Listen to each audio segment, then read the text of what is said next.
আমি আমার দেশবাসীর দোয়া চাই।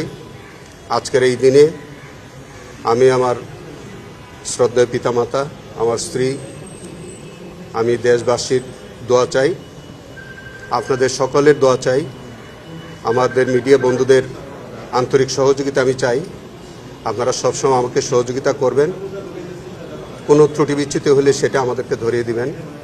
আমরা চেষ্টা করব যে সম্পূর্ণ আইন অনুযায়ী কারো প্রতি কোনো বিদ্বেষমূলক মনোভাব পোষণ না করে সম্পূর্ণরূপে আইনের মধ্য থেকে আইনের প্রত্যাশা অনুযায়ী এই বিচার কার্য পরিচালনা হবে। আমাদের মাধ্যমে কোনো বিদ্বেষ কারো প্রতি থাকবে না। আপনাদের অসংখ্য ধন্যবাদ। গত যারা এখন কাজ করছে তাদের মধ্যে কয়েকজনের মধ্যে আপনার অভিযোগ আসছে যে তারা কারোর কাছ থেকে কিছু বাড়তি সুবিধা নিয়েছে বা এই ধরনের অভিযোগ এসেছে। এই অভিযোগগুলি তদন্ত করে ব্যবস্থা নেবেন কি?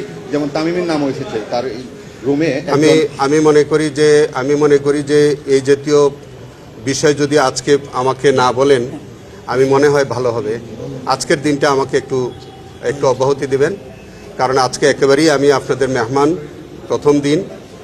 আমি এই কথাগুলো একেবারেই আমি এখন নিতে চাচ্ছি না। আমি মনে করি যে আমি অফিসটা বসি এবং সেখানে আপনি যে কথাগুলো বললেন যদি এরকম কিছু হয় নিশ্চয়ই আমার কাছে আসবে।